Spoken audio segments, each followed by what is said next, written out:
എനിക്കറിയാം. ഞാൻ ഇന്നലെ വരെ എൻ്റെ കൂടെ ജീവിച്ചവളാവള്. നിങ്ങൾ എന്ത് പറഞ്ഞാലും ഞാൻ വിശ്വസിക്കൂല. മഹാനായ നബിയിന റസൂലുള്ളാഹി. എൻ്റെ പ്രിയപ്പെട്ട സഹോദരി, നിന്നെക്കുറിച്ച് നിന്റെ ഭർത്താവ് പറയൂ, നാട്ടുകാർ പറഞ്ഞു നിന്നെ ബസ് സ്റ്റോപ്പിൽ വെച്ച് കണ്ടു, അല്ലെങ്കിൽ നീ ഫോട്ടോ കൊടുത്തു, അല്ലെങ്കിൽ മെസ്സേജ് അയച്ചു, നിന്നെക്കുറിച്ച് ആരെങ്കിലും ഒന്ന് പറഞ്ഞു, നീ ചാറ്റി ഒരുത്തൻ്റെ കൂടെ ബൈക്കിൽ പോണ കണ്ടു, കഴിഞ്ഞു. ആരോ ഒരുത്തം വിളിച്ചു പറഞ്ഞതേ ഉള്ളൂ. നിന്റെ ഇക്കാടെ മറുപടി എന്താ?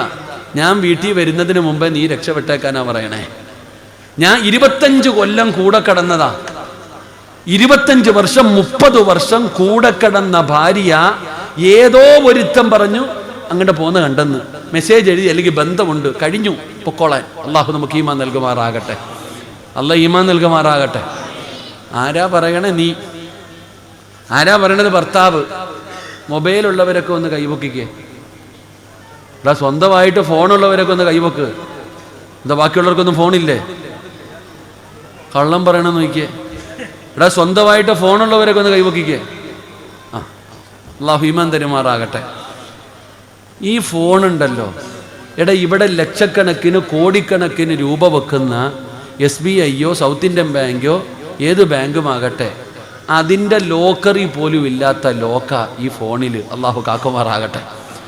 നമ്മുടെ കയ്യിലിരിക്കുന്ന ഈ ഫോണിൻ്റെ ലോക്ക് അതാ. ആ ബാങ്കിൻ്റെ ലോക്കറിന് പോലും ഇല്ല ചങ്ങാതി. ഓരോന്നിൻ്റെയൊക്കെ മൊബൈൽ തുറക്കണമെങ്കിൽ തന്നെ എന്തൊരു പാടാന്നറിയോ? എനിക്കിപ്പോഴും ഓർമ്മ. ഞാൻ ഒരിക്കൽ വഴുത് കഴിഞ്ഞിട്ട് ഇറങ്ങിയപ്പോൾ ഒരു പ്രായമുള്ള ഉപ്പ എൻ്റെ അടുത്ത് വന്നിട്ട് പറഞ്ഞു, ഉസ്താദ് ഒരു ഫോട്ടോ എടുക്കണം. പ്രായമുള്ള മനുഷ്യനല്ലേ, ഞാൻ സമ്മതിച്ചു. അദ്ദേഹം എടുത്ത ലോക്ക് എനിക്കിന്നും ഓർമ്മയുണ്ട്. അല്ലാഹു ഈമാൻ തരുമാറാകട്ടെ. ഞാൻ തന്നെ ചിന്തിച്ചു പോയി, പടച്ചോനെ ഇതെങ്ങനെ ഈ മനുഷ്യ ഓർമ്മ വെച്ചിരിക്കുക. ഇവിടെ നമ്മുടെ ഫോണ് ലോക്കാ. കാരണം എന്തേ? ധൈര്യം ഉണ്ടോ നിനക്ക് ലോക്കിടാതെ ഇത് പെണ്ണുമ്പിള്ളയുടെ കൈ കൊണ്ടുവെക്കാൻ? ഒരു ദിവസം ഈ ഫോണിൽ ലോക്കിടാതെ നിന്റെ വീട്ടിൽ കൊണ്ടുവെക്കാൻ ധൈര്യം ഉണ്ടോ ആമീനത്ത നിനക്ക്? നിങ്ങൾ എന്തിനാ എൻ്റെ ഫോൺ നോക്കണേ? നിങ്ങൾക്ക് സംശയമാ? ഭർത്താവ് ഭാര്യയോട് ചോദിക്കണ്, നിനക്ക് എന്താടി എന്നെ സംശയ രോഗിയാ, എപ്പോ നോക്കിയാലും ഇങ്ങനെ പറയാ. ഭർത്താവിൻ്റെ ഫോൺ ഭാര്യ തൊടാൻ പാടില്ല, ഭാര്യയുടെ ഫോൺ ഭർത്താവും തൊടാൻ പാടില്ല. അല്ലാഹു ഈമാൻ നൽകുമാറാകട്ടെ. കക്കൂസി പോകുമ്പോഴും ഇത് ചുമന്നോണ്ടാ പോണേ ആ ചങ്ങാതി. അപ്പൊ പോലും വെക്കത്തില്ല. കാരണം എന്തേ? അതാ അവസ്ഥ. അല്ലാഹു നമ്മളെ കാത്തിരക്ഷിക്കുമാറാകട്ടെ. എന്തിനാടോ ഇങ്ങനെ ലോക്കിട്ട് വെക്കണേ? മറച്ചു വെക്കാനുള്ളത് കൊണ്ടല്ലേ? ഞാൻ ചോദിക്കുന്നത് മറച്ചു വെക്കാനുള്ളത് കൊണ്ടല്ലേ? അപ്പൊ നിങ്ങൾ പറയും, സിറാജെ കുട്ടികളെടുത്ത് ഗെയിം കളിക്കാതിരിക്കാനാണ് ഞാൻ ലോക്കിട്ട് വെച്ചിരിക്കുന്നത്. ഓഹ് അല്ലാ, തുറക്കണമെങ്കിൽ മുഖം കാണിക്കണം, അല്ലെങ്കിൽ ഫിംഗർ പ്രിന്റ്. ഗ്യാലറി കയറണമെങ്കിൽ വേറെ, വാട്സപ്പിൽ കയറണമെങ്കിൽ വേറെ, വാട്സപ്പിൽ കയറിയാൽ പിന്നെ വേറെ ലോക്ക് വേറെ. നിങ്ങൾ പറയുന്നത് കുട്ടികളെടുത്ത് ഗെയിം കളിക്കും. നിന്റെ ഈ പട്ടി എറിയണ ഫോൺ എന്തിനാ മക്കൾക്ക്? അവന്മാര് ടാപം കൊണ്ടാ നടക്കണേ. എന്തിനാ ഈ ഫോണൊക്കെ? എൻ്റെ പൊന്നു സഹോദര, മറച്ചു വെക്കാനുണ്ടോ നമുക്ക്? നമ്മൾ അങ്ങനെ ആകരുത് സഹോദര. അള്ളാഹു നമ്മളെ കാത്തിരക്ഷിക്കുമാറാകട്ടെ. അള്ളാഹു നമ്മളെ കാത്തിരക്ഷിക്കുമാറാകട്ടെ. അപ്പം നിങ്ങളും ചോദിക്കും, സിറാജ നിൻ്റെ ഫോണിൽ എൻ്റെ ഫോണിലെ ലോക്കും എൻ്റെ ഭാര്യയുടെ ഫോണിലെ ലോക്കും ഒന്നാ. ഞങ്ങൾക്ക് രണ്ടുപേർക്കും അറിയാം. എൻ്റെ പിള്ളേർമ്മ എൻ്റെ മക്കൾക്ക് തന്നെ അറിയാം അതിൻ്റെ ലോക്ക് എന്താന്ന്. പേടിക്കാനൊന്നും ഇല്ലടോ. ഞാൻ പറയുന്നത് സഹോദര, നമ്മുടെ മനസ്സ് തുറന്നതാകണം. സ്നേഹമില്ല, കള്ളത്തരവും അങ്ങോട്ടും ഇങ്ങോട്ടും വഞ്ചന, ചതി, പരസ്പരം അങ്ങോട്ടും ഇങ്ങോട്ടും സ്നേഹമൊന്നുമില്ല. ഞാൻ ഉദാഹരണം ചോദിക്കട്ടെ. താത്ത, നിന്റെ നീ മരിച്ചുപോയി എന്ന് കരുതിക്കേ. ഇപ്പം നീയും ഭർത്താവും നടക്കുന്ന കണ്ട ലവ് ബേഴ്സ് നടക്കണ പോലെ, എന്തൊരു സ്നേഹം, കൈയൊക്കെ പിടിച്ചില്ലേ. നീ മരിച്ചുപോയി എന്ന് കരുതുക. അള്ളാഹു നിനക്ക് ദീർഘായുസ്സ് തരുമാറാകട്ടെ. നീ മരിച്ചുപോയി. ഒരു 3, 7, 11, 17, 20, 25 ദിവസമായി. അപ്പം നിന്റെ ഭർത്താവിൻ്റെ ചങ്ങാതി വന്നിട്ട് പറയും, അളിയ അള്ളാടെ തീരുമാനം, ഓള് പോയി, എന്ത് ചെയ്യാനാ, പടച്ച റബ്ബിൻ്റെ തീരുമാനം. മക്കളൊക്കെ ഇല്ലേ, ഇങ്ങനെ നടന്നാൽ മതിയോ? ഒരു കല്യാണം കഴിക്കണ്ടേ? നീ മരിച്ചിട്ട് 10, 25 ദിവസം ആയുള്ളൂ. നിന്റെ ഭർത്താവിൻ്റെ അടുത്ത് വന്നിട്ട് ചോദിക്കുന്നു ഒരുത്തൻ, എടാ ഒരു പെണ്ണുണ്ട്, ആലോചിക്കട്ടെ. നിന്റെ ഭർത്താവിൻ്റെ മറുപടി എന്തായിരിക്കും? നീ ചിന്തിക്ക്. ഞാൻ പറഞ്ഞു തരാം. 40 കഴിയട്ടടാ, ഇല്ലെങ്കിൽ നാട്ടുകാരെന്തെങ്കിലും പറയും. അല്ലാഹു മന്ത്രിമാറാകട്ടെ. നിങ്ങളെന്താ ചിരിക്കണേ? ഓൻ പറയുന്ന മറുപടി ചിലത് പിന്നെ 40 വരെ നിൽക്കൂല, കെട്ടിയേക്കും. ചോദിച്ചാൽ പറയും മക്കളില്ലേന്ന്. ചിലത് പറയും 40 കഴിയട്ടെ, ഇല്ലെങ്കിൽ ഇവന്മാര് പറയത്തില്ലടാ 40 തികഞ്ഞതിന് അടുത്ത് പെണ്ണ് കെട്ടിയിടാന്ന് കളിയാക്കും. ഇതാണ് നിങ്ങളുടെ അവസ്ഥ. ഇനി നേരെ ആണുങ്ങൾ നിങ്ങൾ മരിച്ചാലോ? നിങ്ങൾ മരിച്ചാൽ, ഭർത്താവ് മരിച്ച ഒരു പെണ്ണ് 4 മാസവും 10 ദിവസവും ഇരിക്കണം. ആരാ ഇപ്പൊ ഇരിക്കുന്നത്? ഈ 4 മാസവും 10 ദിവസവും ഇരിക്കണ വല്ല CC അടഞ്ഞു തീരാറായ ഉമ്മാമ്മമാരിക്കും. 40 ദിവസം തട്ടിയും മുട്ടിയും പോകും. പിന്നെ പതുക്കെ ഹാളിലോട്ട് ഇറങ്ങിയിരിക്കും. പിന്നെ വെളിയിലോട്ടിറങ്ങും. പിന്നെ പുറത്തിറങ്ങും. അള്ളാഹു കാത്തുരക്ഷിക്കുമാറാകട്ടെ. ഇത്രയ്ക്ക് ഉള്ളടോ സ്നേഹം. എന്തുകൊണ്ട്? ജീവിച്ചിരുന്നപ്പോൾ അതേ ഉണ്ടായിരുന്നുള്ളൂ. ജീവിച്ചിരുന്ന സമയത്ത് നിങ്ങളുടെ സ്നേഹബന്ധം അതാ. അങ്ങോട്ടും ഇങ്ങോട്ട് ഒന്ന് ചിരിക്കാറുണ്ടോ? ഇടൂ, നമുക്കതിൻ്റെ മഹത്വം അറിയോ? ഇടൂ, ഹജറുൽ അസ്വദ് മുത്തിയ പാവം പൊറുക്കൂന്നല്ലേ? പൊറുക്കൂലേ? ഹജറുൽ അസ്വദ് മുത്തിയ പാവം പൊറുക്കോ? നിങ്ങൾ എന്താ ഇങ്ങനെ ഇരിക്കണം? പൊറുക്കോ? എടാ, അതുപോലെ പാപം പൊറുക്കുന്ന ഒരു കാര്യമാണ് വഴുത് കഴിഞ്ഞ് തിരിച്ചു പോകുമ്പോൾ നീയും നിന്റെ ഭാര്യയും കൂടെ നടന്ന് വീടിൻ്റെ മുമ്പിലെത്തി. ആരുമില്ല, നീയും ഭാര്യയും മാത്രമേ ഉള്ളൂ. നീയും നിന്റെ ഭാര്യയും മാത്രമേ ഉള്ളൂ, വേറെ ആരുമില്ല. ആ ആരുമില്ലാത്ത സമയത്ത് നിന്റെ ഭാര്യയുടെ കയ്യിൽ നീ ഇങ്ങനെ ഒന്ന് പിടിച്ചാൽ മതി. നിങ്ങൾ രണ്ടുപേരും ചെയ്ത പാപം അല്ലാഹു പുറത്തു തരുമെന്ന് നബി മുഹമ്മദ് മുസ്തഫ. ഭർത്താവ് തൻ്റെ ഭാര്യയുടെ കയ്യിൽ ഇങ്ങനെ ഒന്ന് ചേർത്ത് പിടിച്ചാൽ തന്നെ നിങ്ങളുടെ പാപം പൊറുക്കും. അള്ളാഹു ഈമാൻ തരുമാറാകട്ടെ. അള്ളാഹു ഈമാൻ തരുമാറാകട്ടെ. അതെന്തേ സിറാജെ ആരും കാണാത്ത സമയത്ത് പിടിക്കാൻ പറഞ്ഞത്? അതൊരു ചോദ്യവാ. ഈ റോഡിൽ കൂടെ ബൈക്കിൻ്റെ പുറകിൽ ഭർത്താവിൻ്റെ തലയുടെ മുകളിൽ വെച്ച് കെട്ടിപ്പിടിച്ചുകൊണ്ട് പോകുന്ന കാണാം. അതൊക്കെ അഭിനയമാണോ? അതൊക്കെ ചുമ്മാ നാട്ടുകാരെ കാണിക്കാനുള്ളതാ. ആത്മാർത്ഥ സ്നേഹമല്ലാതെ അത് ബീച്ചിലും അവിടെ വെച്ചും കാണൂല. ആത്മാർത്ഥമായിട്ട് പിടിക്കണം. ഇവിടെ ഭർത്താവ് ഭാര്യയുടെ മുഖത്ത് നോക്കി ചിരിക്കണമെന്നാ, ഭാര്യയോട് സംസാരിക്കണമെന്നാ. ആരാ ചിരിക്കണത്? ചിരിക്കാറുണ്ടോ താത്തമാരെ? സംസാരിക്കാറുണ്ടോ? നിൻ്റെയൊക്കെ അയൽവാസിയുടെ പെണ്ണും പിള്ളയെ കാണുമ്പോൾ ചോദിക്കും, ആമിന എന്താടി വിശേഷം, സുഖമാണോ? അല്ലോ എന്തൊരു ചിരിയും കളിയാ. എടാ വല്ലവന്റെ ഭാര്യ, നിങ്ങളൊക്കെ എന്താ അങ്ങോട്ടും ഇങ്ങോട്ടും ചിരിക്കണേ? ഞാൻ ഉള്ളതാടോ പറഞ്ഞത്. വല്ലവന്റെ ഭാര്യയെ കാണുമ്പോൾ 5 മിനിറ്റ് നിന്ന് വിശേഷം തിരക്കും. നിന്നോടോ തിന്നോന്ന് പോലും ചോദിക്കാറില്ല. അള്ളാഹു നമുക്ക് ഈമാൻ നൽകുമാറാകട്ടെ. എന്തുകൊണ്ട്? കൊടുക്കുന്നത് തിരിച്ചു കിട്ടും. ഞാൻ പറയുന്നത് അഭിനയൊക്കെ നിർത്തിയിട്ട് ജീവിക്കാൻ പഠിക്ക്. അള്ളാഹു തന്ന ആയുസ് മെഴുകുതിരി ഉരുകി തീർക്കുന്നത് പോലെ ഉരുകി ചിരിയും കളിയൊക്കെ ഉണ്ട്. ഈ ഇരിക്കണ പല ചങ്ങാതിമാരും വലിയ ഇതിലൊക്കെ ഇരിക്കുന്നു. കാറുണ്ട്, വീടുണ്ട്, പണമുണ്ട്, എല്ലാം ഉണ്ട്. സമാധാനമില്ലടോ. വീട്ടിൽ പോയാൽ ഉറക്കം വരുന്നില്ല. എങ്ങനെയെങ്കിലും പുറത്തു പോയാൽ മതി. ഭർത്താവ് വീട്ടിലേക്ക് ചിരിയും കളിയും സ്വർണവും എല്ലാം ഇല്ലേ? ഈ താത്താമാർക്ക് എന്തിനെങ്കിലും കുറവുണ്ടോ? അല്ല എല്ലാം നിനക്ക് വാരിക്കോരി തന്നു. പക്ഷേ നിന്റെ ഭർത്താവ് വീട്ടിൽ വരുന്നു എന്ന് കേൾക്കുമ്പോൾ തന്നെ നിനക്ക് ബേജാറാ. അള്ളാഹു നമുക്ക് നല്ല ജീവിതം നൽകുമാറാകട്ടെ. എന്തുകൊണ്ടും മനസ്സ് തുറക്കുന്നില്ല. സ്നേഹിക്കാൻ പഠിക്ക്, പ്രേമിക്കണം സഹോദര. അള്ളാഹു പ്രേമിക്കാനുള്ള ഭാഗ്യം തരുമാറാകട്ടെ. ആമീൻ പറയടോ. അള്ളാഹു സ്നേഹിക്കാൻ ഭാഗ്യം തരുമാറാകട്ടെ. ആരെ? സ്വന്തം പെണ്ണും പിള്ളേ, സ്വന്തം ഭാര്യ സ്നേഹിക്ക്. നാട്ടുകാരുടെ ഭാര്യ, അയൽവാസിയുടെ ഭാര്യയല്ല, സ്വന്തം ഭാര്യ സ്നേഹിക്കണം. അള്ളാഹു സ്നേഹിക്കാൻ ഭാഗ്യം തരുമാറാകട്ടെ. ആരാ സ്നേഹിക്കാൻ പഠിപ്പിച്ചത്? ആരാ സ്നേഹിക്കാൻ ഇന്ന് കാമുകനും കാമുകിയൊക്കെ പോയിരുന്നിട്ട് പണ്ടെങ്ങനെ അപ്പാ ഒരു ജ്യൂസ് മേടിച്ചിട്ട് 2 സ്ട്രോ ഇട്ടിട്ട് വലിച്ചു കുടിക്കും ഒന്നീന്ന്. ഇപ്പൊ അങ്ങനെ വല്ലതും ഉണ്ടോ? ഇല്ലടോ. ഇപ്പൊ പിന്നെ സ്നേഹമൊന്നും ഇല്ലല്ലോ, തേപ്പ് മാത്രമല്ലേ ഉള്ളൂ. അള്ളാഹു കാത്തിരക്ഷിക്കുമാറാകട്ടെ. ഇതാരാ പഠിപ്പിച്ചേ? സ്നേഹം എന്ന് പറഞ്ഞാൽ എന്താ? നിങ്ങൾ സീരിയലിലെ നായികമാരെയല്ലേ കണ്ടിട്ടുള്ളൂ? പ്രേമവും അതുപോലെ തന്നെ പല സിനിമയും കണ്ടിട്ട് അതാണ് സ്നേഹം എന്ന പ്രണയം എന്താണെന്ന് ഞാൻ പറഞ്ഞുതരാം. 2 പ്രണയ ജോഡികളെ ഞാൻ പറഞ്ഞു തരാം. പ്രണയിക്കേണ്ടത് എങ്ങനെയാണ്, സ്നേഹിക്കേണ്ടത് എങ്ങനെയാണെന്ന് പഠിപ്പിച്ചു തന്ന 2 നവദമ്പതികളെ ഞാൻ പഠിപ്പിച്ചു തരാം. അള്ളാഹു പഠിക്കാൻ ഭാഗ്യം തരുമാറാകട്ടെ. മഹാനായ ആദരവായ പ്രവാചകൻ നബി മുഹമ്മദ് മുസ്തഫ, അള്ളാഹുവിന്റെ പ്രവാചകന് സ്വല്ലല്ലാഹു അലൈഹി വസല്ലമ തന്റെ പ്രിയപ്പെട്ട ഭാര്യയായ ഖദീജ ബീബി റളിയല്ലാഹു തആല അൻഹാ. പഠിക്കണേ പെങ്ങള്, സീരിയലിന്റെ കഥയല്ല പറയുന്നത്, സിനിമാ കഥയല്ല പറയുന്നത്. അല്ലാഹുവിന്റെ പ്രവാചകന്റെ പ്രിയപ്പെട്ട ഭാര്യയായ ഖദീജ, 40 വയസ്സായി ഖദീജയ്ക്ക്. 40ാമത്തെ വയസ്സിലാണ് ഖദീജയുടെ വിവാഹം നടക്കുന്നത്. വിവാഹം കഴിക്കുന്നതാരാ? 25 വയസ്സുകാരനായ മുഹമ്മദ് നബി സല്ലല്ലാഹു അലൈഹി വസല്ലം. അല്ലാഹുവിന്റെ പ്രവാചകൻ 25 വയസ്സ്, ഖദീജ ബീവിക്ക് 40 വയസ്സ്.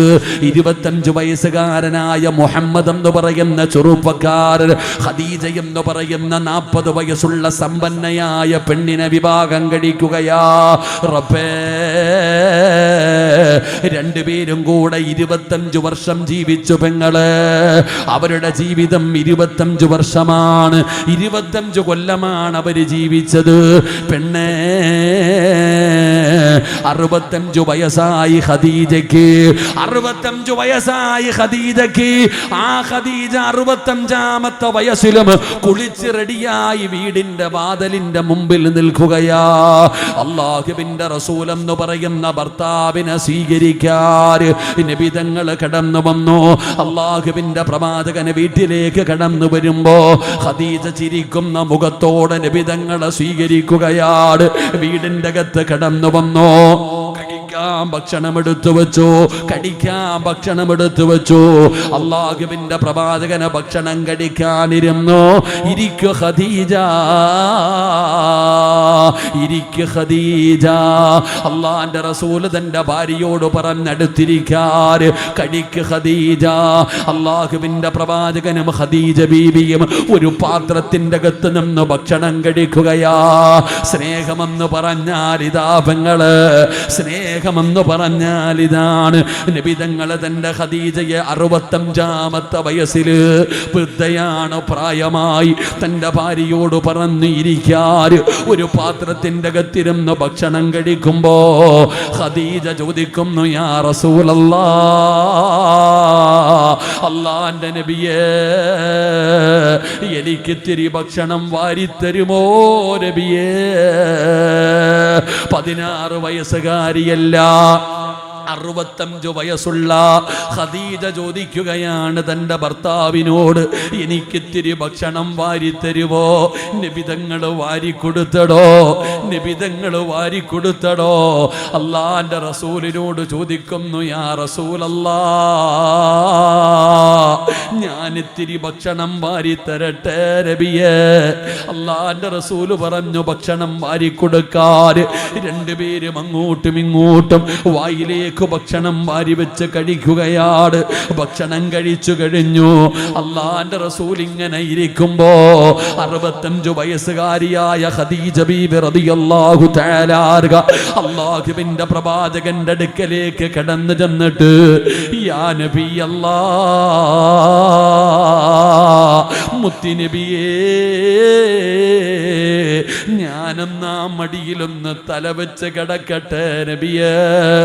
65ാമത്തെ വയസ്സിലാ ഉമ്മ ചോദിക്കുന്നത്, നബിയേ, അങ്ങയുടെ മടിത്തട്ടിൽ ഞാനൊന്ന് തലവെച്ച് കിടക്കട്ടെ?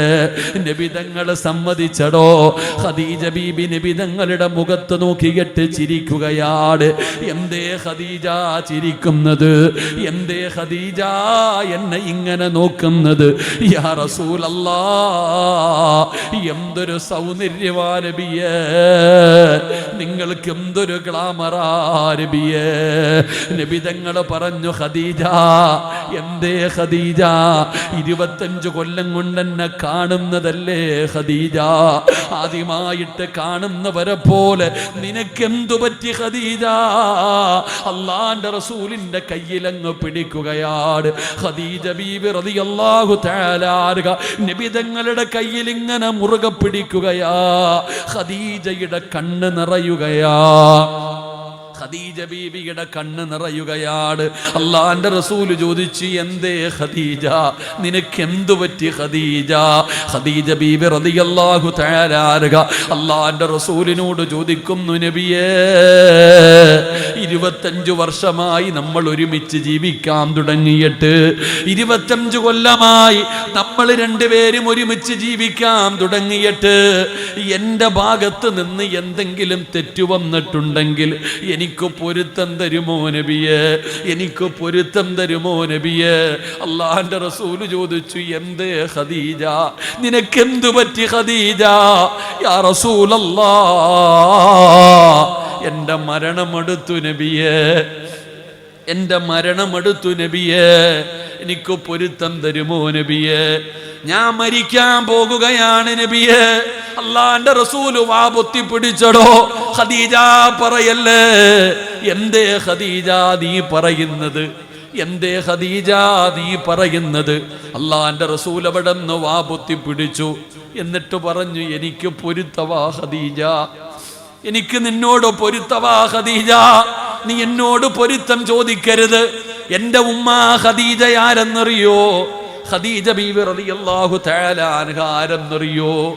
അല്ലാഹുവേ, സ്വർഗത്തിലൊരു മുത്തിന്റെ കൊട്ടാരം അല്ലാഹു പണിതി വെച്ചിട്ടുണ്ട്. സ്വർഗത്തിലൊരു മുത്തിന്റെ കൊട്ടാരം അല്ലാഹു പണിതി വെച്ചിട്ടുണ്ട് ഖദീജയ്ക്ക്. എന്തിനാണെന്നറിയോ? എന്തിനാണെന്നറിയോ? 25 കൊല്ലം അള്ളാന്റെ റസൂലിന്റെ കൂടെ ജീവിച്ചിട്ട് നബിതങ്ങളെക്കാൾ 15 വയസ്സ് കൂടുതൽ, നബിയെക്കാൾ 15 വയസ്സ് കൂടുതൽ, 25 കൊല്ലം നബിതങ്ങളുടെ കൂടെ ജീവിച്ചിട്ട് ഒരിക്കൽ പോലും ഖദീജ ശബ്ദമുയർത്തിയിട്ടില്ല. അള്ളാന്റെ റസൂലിന്റെ മുമ്പില് തന്നെക്കാളും 15 വയസ്സ് കൂടുതലാണ്. ജീവിതത്തിൽ ഒരിക്കൽ പോലും, ആ 25 വർഷത്തിന്റെ ഇടയിൽ ഒരിക്കൽ പോലും ഖദീജ നബിതങ്ങളുടെ മുമ്പിൽ ശബ്ദമുയർത്തിയിട്ടില്ല. നീ ചിന്തിക്ക് നിന്നെ കുറിച്ച്, നീ ചിന്തിക്ക് നിന്നെ കുറിച്ച്. പെങ്ങളെ ഖദീജ ബീബി റളിയല്ലാഹു തആല അൻഹ നബിതങ്ങൾ പറഞ്ഞു, എനിക്ക് പൊരുത്തമാണ്, എനിക്ക് പൊരുത്തമാ ഖദീജ. സന്തോഷം കൊണ്ട് ചാടി എഴുന്നേറ്റു. കെട്ടിപ്പിടിച്ചിട്ട് നബിതങ്ങൾക്ക് ചുംബനം കൊടുത്തു. കെട്ടിപ്പിടിച്ച് നബിതങ്ങൾക്ക് ചുംബനം കൊടുത്തു. എന്നിട്ട് ചെവിയോട് ചുണ്ട് ചേർത്ത് വെച്ചിട്ട് ചോദിച്ചു, നബിയേ, എനിക്കൊരു 3 ആഗ്രഹമുണ്ട് നബിയേ, എനിക്കൊരു 3 ആഗ്രഹമുണ്ട്, സാധിപ്പിച്ചു തരുമോ യാ റസൂലല്ലാഹ്? എന്തേ ഖദീജ? 65-കാരിയുടെ മരിക്കുന്നതിന് മുമ്പുള്ള 3 ആഗ്രഹം എന്തെന്നറിയോ? യാ റസൂലല്ലാഹ്, ഞാൻ മരിച്ചാൽ നിങ്ങൾ എൻ്റെ മയ്യത്ത് കുളിപ്പിക്കണം. നിങ്ങൾ വേണം എന്നെ കുളിപ്പിക്കാൻ. കാരണം എൻ്റെ ശരീരം നിങ്ങൾ കണ്ടതാണ്. ഇനി വേറെ ഒരാളും കാണുന്നത് എനിക്കിഷ്ടമല്ല നബിയേ. ഒരു പെണ്ണും കാണണ്ട. നിങ്ങൾ കണ്ട ശരീരം ഒരു പെണ്ണ് പോലും മയ്യത്ത് കുളിപ്പിക്കുമ്പോ കാണുമല്ലോ. അതുകൊണ്ട് എനിക്കിഷ്ടമല്ല നബിയേ. എൻ്റെ ജനാസ ആരെയും കാണിപ്പിക്കരുത്. നിങ്ങൾ വേണമെന്നെ കുളിപ്പിക്കാൻ. നബിതങ്ങൾ മിണ്ടിയില്ല. ആയിഷ ഖദീജ ബീവി കരയുകയാണ്. ഖദീജ ബീവി കരയുകയാണ്. സമ്മതിക്ക് നബിയേ, സമ്മതിക്ക് നബിയേ. അള്ളാന്റെ റസൂൽ അവിടെന്ന് സമ്മതിച്ചു. 2ാമത്തെ ആഗ്രഹം എന്തെന്നറിയോ? നബിയേ, എനിക്ക് ഒറ്റയ്ക്ക് കിടക്കാൻ പേടിയാ നബിയേ, എനിക്ക് ഒറ്റയ്ക്ക് കിടക്കാൻ പേടിയാ. നിങ്ങളില്ലെങ്കിൽ എനിക്ക് ഉറക്കം വരൂല, നിങ്ങളില്ലെങ്കിൽ എനിക്ക് ഉറക്കം വരൂല. ഖിയാമത്ത് നാൾ വരെ ഞാൻ എങ്ങനെ കിടക്കും നബിയേ? ഖിയാമത്ത് നാൾ വരെ ഞാൻ ഖബറിനകത്ത് ഒറ്റയ്ക്ക് എങ്ങനെ കിടക്കും നബിയേ? അതുകൊണ്ട് എൻ്റെ കഫം പൊതിയുമ്പോ നിങ്ങളുടെ ചുമലിൽ കിടക്കുന്ന ഷാൾ എനിക്ക് വേണം നബിയേ. നിങ്ങളുടെ സുഗന്ധമുള്ള ആ ഷാള് എൻ്റെ കഫം തുണികത്ത് വെക്കണം നബിയേ. ഖിയാമത്ത് നാൾ വരെ അത് മതി. ആ സുഗന്ധമെങ്കിലും എനിക്ക് വേണം നബിയേ. അള്ളാന്റെ റസൂൽ അവിടെ നിന്ന് സമ്മതിച്ചു. ഖദീജ ബീവിയുടെ 3ാമത്തെ ആഗ്രഹം, എൻ്റെ ഖബറിൽ ഇറങ്ങണം നബിയേ, എൻ്റെ ഖബറിൽ ഇറങ്ങണം. നിങ്ങൾ വേണം എൻ്റെ ജനാസ ഇറക്കി വെക്കാൻ, നിങ്ങൾ വേണം എൻ്റെ ജനാസ ഇറക്കി വെക്കാൻ. നിങ്ങൾ വേണം എൻ്റെ ഖബറിൻ്റെ അകത്ത് മണ്ണ് വാരി വെക്കാൻ. അവസാനം ഖദീജ ബീവി യാത്രയായി. നബി തങ്ങൾ കുളിപ്പിച്ചു. ചെറുപ്പക്കാരാ, ഇതുപോലെ ലോകത്തൊരാൾക്കും ഭാഗ്യം കിട്ടിയിട്ടില്ല. അള്ളാന്റെ റസൂല് തന്നെ ഖദീജയെ കുളിപ്പിച്ചു. നബി തങ്ങൾ കരഞ്ഞുകൊണ്ടാ തൻ്റെ ഖദീജയെ കുളിപ്പിച്ചത്. അവസാനം കഫം പൊതിയുമ്പോൾ തൻ്റെ ചുമലിൽ കിടന്ന ഷാളെടുത്തിട്ട് നബി തങ്ങൾ ചുംബിച്ചു. ഖദീജ ബീവിയുടെ കഫം തുണിക്കകത്ത് വെച്ചു കൊടുത്തു. അവസാനം നബി തങ്ങൾ ഖബറിനകത്തിറങ്ങി. ഖദീജ ബീവിയുടെ കബളാ ഒരു പിടി മണ്ണുവാരി ആ കബളിന്റെ താഴെ വെച്ചിട്ട് തല ഉയർത്തുമ്പോ ഖദീജ ബീവിയുടെ കഫം തുണി നനഞ്ഞു. പെങ്ങളെ, നബി തങ്ങൾ കരഞ്ഞിട്ട് എന്തിനാ ഈ ചരിത്രം പറഞ്ഞതെന്നറിയോ? അള്ളാന്റെ റസൂല് ലോകത്തോട് വിട പറഞ്ഞു. ഖദീജയെ ഖബറടക്കി. എന്നാ നബി തങ്ങൾ എപ്പോ നോക്കിയാലും പറയും ഖദീജ ഖദീജ. എന്തു പറയുമ്പോഴും ഉദാഹരണം പറയുന്നത് ഖദീജയെ കുറിച്ചാണ്. നബി തങ്ങൾക്ക് വല്ലാത്ത ഇഷ്ടമായിരുന്നു. തന്നെക്കാലും 15 വയസ്സ് കൂടിയ ആ ഖദീജ എന്ന് പറഞ്ഞ നബി തങ്ങൾക്ക് ജീവനായിരുന്നു. മരിക്കുന്ന കാലം വരെ മറന്നില്ല. ആരെങ്കിലും ഒരു നല്ല ഭക്ഷണം കൊണ്ടുവന്നു കൊടുത്താൽ നബി തങ്ങൾ ഖദീജയുടെ ഫ്രണ്ടിന് കൊടുത്തു വിടുമായിരുന്നു. അത്രത്തോളം സ്നേഹമാണ്. മറ്റുള്ള ഭാര്യമാരോട് പറയും, നിന്നെ പോലെയല്ല ഖദീജ, എൻ്റെ ഖദീജ അങ്ങനെ ചെയ്യുമായിരുന്നു, ഇങ്ങനെ ചെയ്യുമായിരുന്നു. ഭാര്യമാർക്കത് സഹിക്കാൻ പറ്റുന്ന കാര്യമല്ല. ഒരിക്കൽ നബി തങ്ങൾ അങ്ങനെ പറഞ്ഞപ്പോ ആയിഷ ബീബി റളിയല്ലാഹു തആല അൻഹ ദേഷ്യം വന്നിട്ട് പറഞ്ഞു, ഈ കിളവിയോട് മാത്രം ഇത്ര സ്നേഹമെന്ത്? വേറെ ഭാര്യമാരൊന്നുമില്ലേ? വേറെ ഭാര്യമാരൊന്നുമില്ലേ? നബി തങ്ങൾ കരഞ്ഞു. ചെറുപ്പക്കാരാ, പെങ്ങളെ, നബി തങ്ങൾ കരഞ്ഞു. മോളെ, എന്തിനാ കരഞ്ഞതെന്നറിയോ? തൻ്റെ ഖദീജയെ കിളവി എന്ന് വിളിച്ചത് ഇഷ്ടപ്പെടാത്തത് കാരണം. അതാണടോ സ്നേഹമെന്ന് പറയുന്നത്. ഒരു ഭാര്യയും ഭർത്താവും തമ്മിലുള്ള ബന്ധം അതാണ്. അതുകൊണ്ട് അഭിനയം നിർത്ത്, സ്നേഹിക്കടോ. ചതിക്കല്ലേ സഹോദരാ, വഞ്ചിക്കല്ലേ സഹോദരാ. നിനക്ക് വേണ്ടി ജീവിക്കുന്ന ഒരു പാവപ്പെട്ടവളുണ്ടടാ. ഏതെങ്കിലും ഒരു തൊലിവെളുപ്പുള്ളവളെ കാണുമ്പോ നീ എന്തേ മറന്നുപോയത്? നിന്റെ വീടിനകത്തിരുന്നിട്ട് നിന്റെ മക്കളെ നോക്കി, നിന്റെ വീട് നോക്കി, നിന്റെ വാപ്പയ്ക്കും ഉമ്മയ്ക്കും വെച്ച് വിളമ്പിക്കൊടുത്ത് ആ പാവപ്പെട്ട പെണ്ണ് നിസ്കാരപ്പായിലിരുന്നു കൊണ്ട് കരഞ്ഞുകൊണ്ട് ദുആ ചെയ്യുകയാ, എൻ്റെ ഭർത്താവിനെ കാത്തുകൊള്ളണേ അല്ലാ. അങ്ങനെ നിനക്ക് വേണ്ടി ജീവിക്കുന്ന ഒരു പെണ്ണിനെ എങ്ങനെയാ ചെറുപ്പക്കാരാ, എങ്ങനെയാടാ ഒരു പെണ്ണിനെ കാണുമ്പോ നിനക്കും മറക്കാൻ കഴിയുന്നത്? പെങ്ങളെ, കടന്ന് ഗൾഫ് നാടുകളിൽ കടന്ന് കുബൂസും വെള്ളവും കുടിച്ച് ആ ചുട്ടുപഴുത്ത മലരാരുണ്യത്തിൽ കടന്നു ജീവിക്കുമ്പോഴും ദുബൈയിലും ഗൾഫ് നാടുകളിൽ ഒരുപാട് സുന്ദരികളെ കാണാറുണ്ട്. എന്നാൽ എനിക്ക് വേണ്ടി ഒരു പെണ്ണുണ്ടല്ലോ എന്ന് പറഞ്ഞ് അല്ലാഹുവിനെ ഭയന്ന് ജീവിക്കുന്ന ഭർത്താക്കന്മാര് ഏതെങ്കിലും ഒരുത്തനെ കാണുമ്പോ മറക്കുന്ന പെങ്ങളുണ്ടല്ലോ. പണം കാണുമ്പോ, സൗന്ദര്യം കാണുമ്പോ, പടച്ചവനെ എൻ്റെ ഭർത്താവിനെക്കാളും പ്രായം കുറഞ്ഞവനാണ് എന്ന് ഭർത്താവിനെ വഞ്ചിക്കുന്ന പെങ്ങള് എങ്ങനാ മോള്? അതുകൊണ്ട് എൻ്റെ പ്രിയപ്പെട്ടവരോട് പറയുകയാ, മന്നസിനാ അലൈഹി അർബഅത്തു ഖൈറാ വജബതു ലഹുൽ ജന്നാ.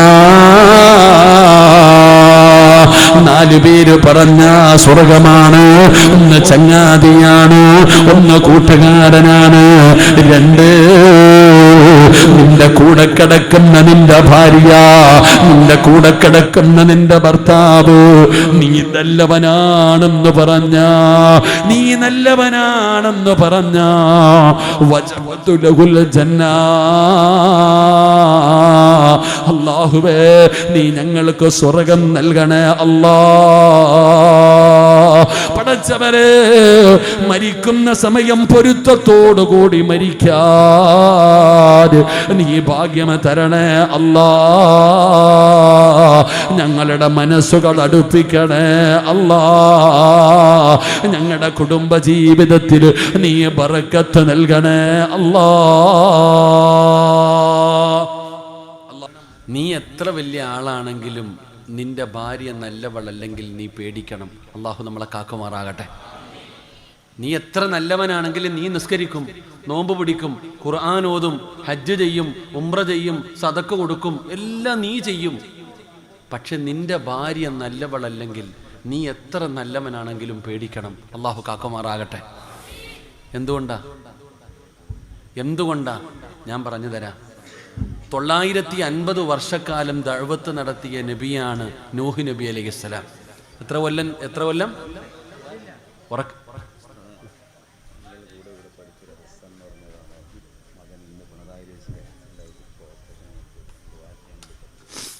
ഒരു കുട്ടി സർജറിക്ക് വേണ്ടി ആക്സിഡന്റ് പറ്റി ഹോസ്പിറ്റലിൽ, അള്ളാഹു ശിഫ കൊടുക്കുമാറാകട്ടെ. ഇങ്ങോട്ട് നോക്കിക്കേ, 950 കൊല്ലം ദഅവത്ത് നടത്തിയ നബി ആര്?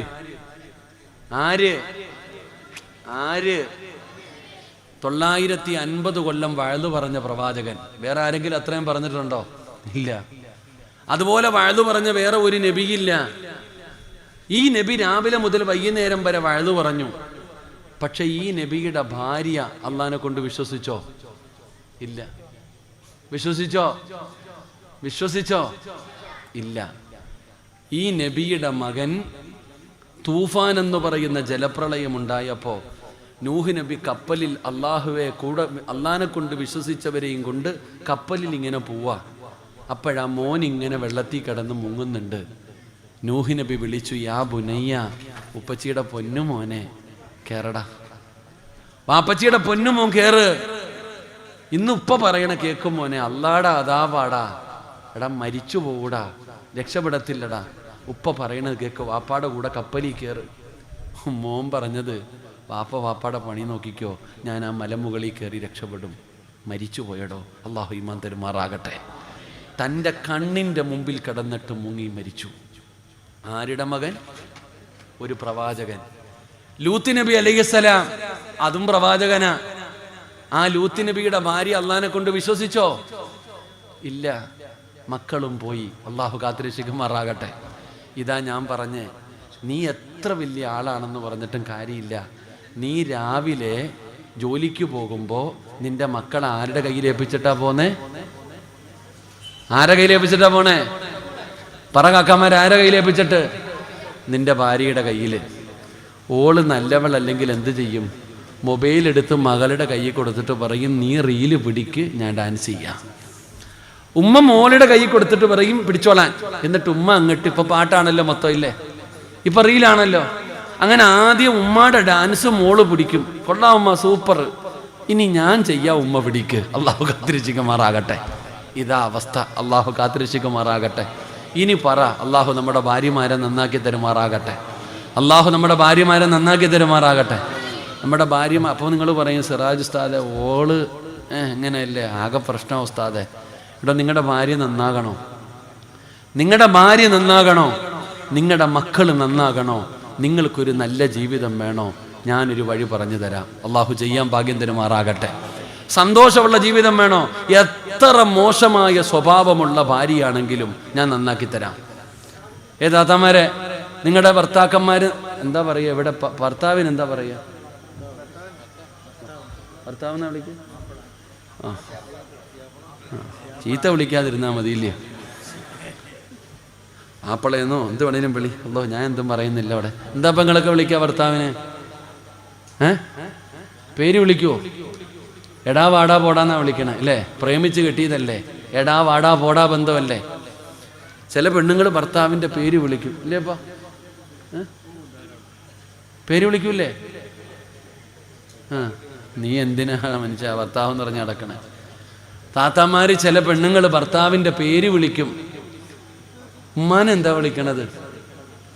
താത്താമാരോട് ഞാൻ ചോദിക്കട്ടെ, നിന്റെ ഉമ്മാടെ പേര് ഖദീജ, നീ ഉമ്മാന്നാണോ വിളിക്കുന്നത്? ഖദീജ ഉമ്മാന്നാണോ വിളിക്കുന്നത്? വാപ്പാൻ എന്താ വിളിക്കണേ? അബൂബക്കർ വാപ്പ, അബൂബക്കർ വാപ്പാന്നാണോ? അതോ വാപ്പാന്നാ വിളിക്കണേ? എടാ, ഒന്നീ അബൂബക്കർ എന്ന് വിളി, അല്ലെങ്കിൽ വാപ്പാന്ന് വിളി.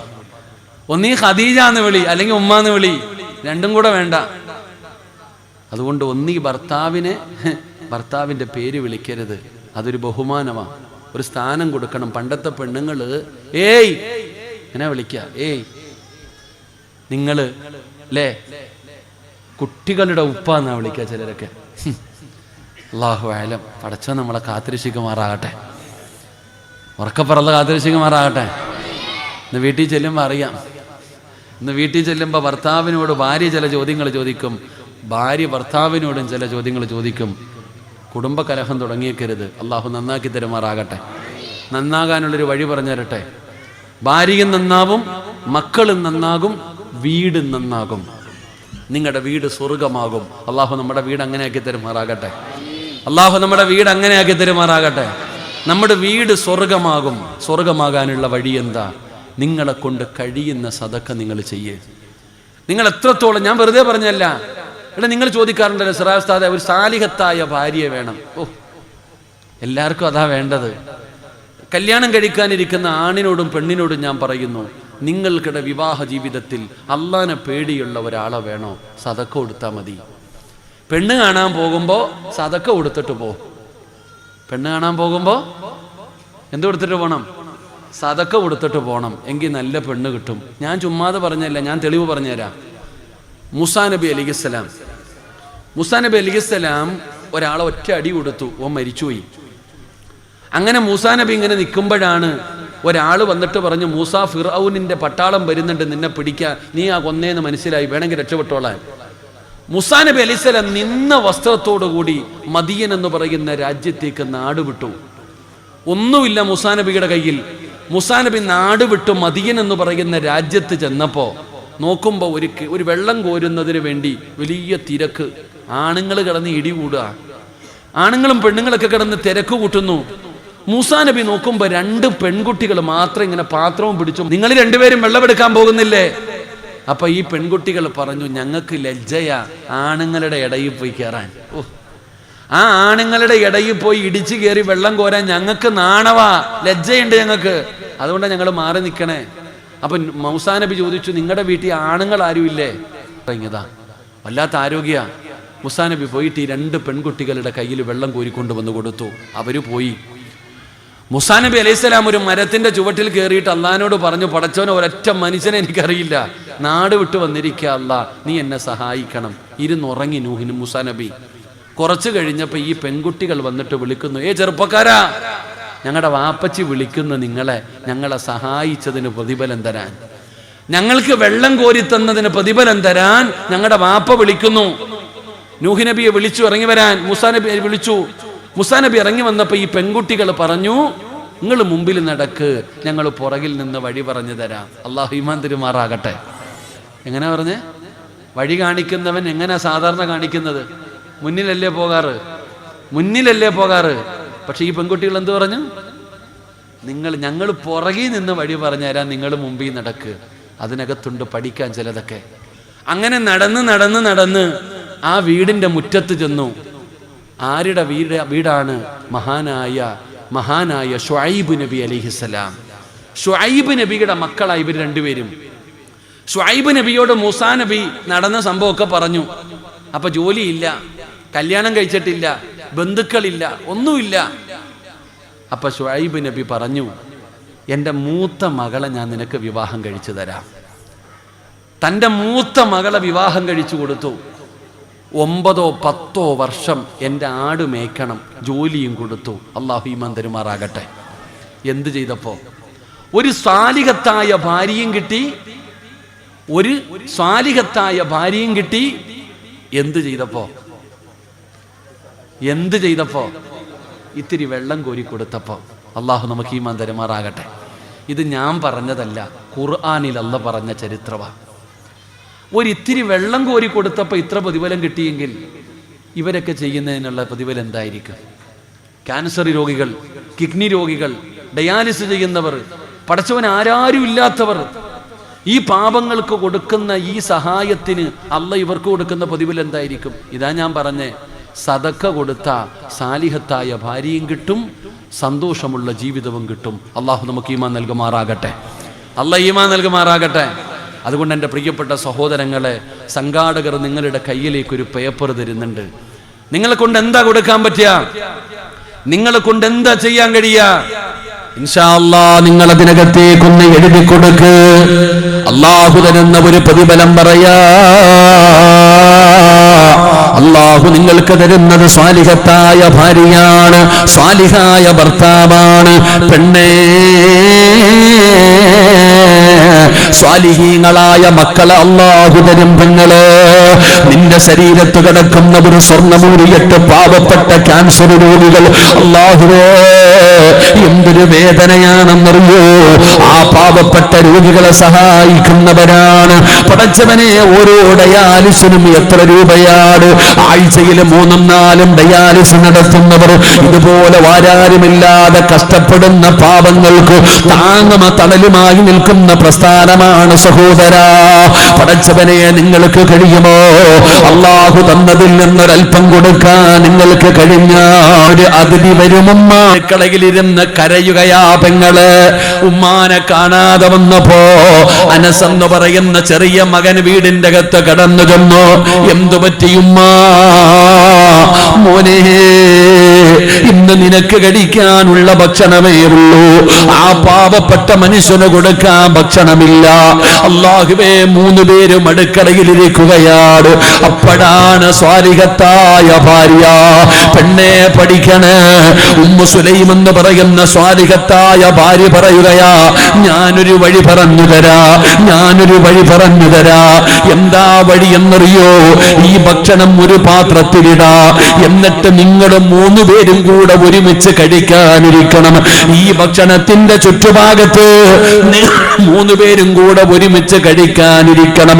ഭക്ഷണത്തിലേക്ക് കൈയിടുമ്പോ, മോനെ, ഉമ്മാടെ പൊന്നുമോനെ, അടുത്ത് കത്തിച്ചു വെച്ചിരുന്ന വിളക്കണക്കണം.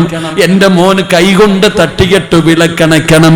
എന്നിട്ട് നിങ്ങൾ കഴിക്കരുത്, നിങ്ങൾ 2 പേരും കഴിക്കരുത്. കഴിക്കുന്നത് പോലെ അഭിനയിച്ചാ മതി. ആ പാവപ്പെട്ട മനുഷ്യൻ ഭക്ഷണം കഴിക്കട്ടെ. അങ്ങനെ ഭക്ഷണം എടുത്തു വെച്ചു. 3 പേരും കൂടെ കഴിക്കാനിരുന്നു.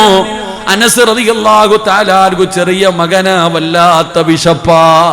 ഭക്ഷണത്തിൽ നോക്കി, ഉമ്മച്ചിയുടെ മുഖത്ത് നോക്കി. ഉമ്മ പറഞ്ഞതനുസരിക്കണമല്ലോ. അനസ് റളിയല്ലാഹു തആല അൻഹു വിളക്ക് തട്ടി അണച്ചു. ഇരുട്ടത്ത് വാരിക്കഴിച്ചില്ല. ഉമ്മ പറഞ്ഞതുപോലെ പട്ടിണിയിരുന്നു. ആ മനുഷ്യനൊന്നും അറിയാതെ ഭക്ഷണം കഴിച്ചു. അൽഹംദുലില്ലാഹ്. എന്നാ മനുഷ്യൻ അല്ലാഹനെ സ്തുതിച്ചിട്ട് ദുആ ചെയ്തു ഇറങ്ങിപ്പോയി. അന്ന് രാത്രി അവര് 3 പേരും പട്ടിണി കിടന്നു. ഉറക്കം വരുന്നില്ല. അനസ് റളിയല്ലാഹു തആല ഉപ്പാനെ കെട്ടിപ്പിടിച്ച് കിടന്നു. അങ്ങനെ പടച്ചവനെ, അവര് 3 പേരും പട്ടിണി കിടന്നു ഉറങ്ങി.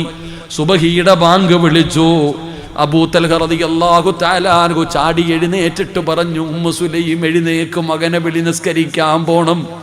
അങ്ങനെ തന്റെ പൊന്നുമോനെയും വിളിച്ചുകൊണ്ട് അബൂ തൽഹ റളിയല്ലാഹു തആല അൻഹു സുബഹി നിസ്കരിക്കാൻ പള്ളിയിൽ പോയി. നിസ്കാരം കഴിഞ്ഞപ്പോ അല്ലാഹുവിന്റെ റസൂൽ ചോദിക്കുന്നു, ഐന അബൂ തൽഹ, ഐന അബൂ തൽഹ? ലബ്ബൈക യാ റസൂലല്ലാഹ്, ഞാനിവിടെയുണ്ട് നബിയേ, ഞാനിവിടെയുണ്ട് നബിയേ.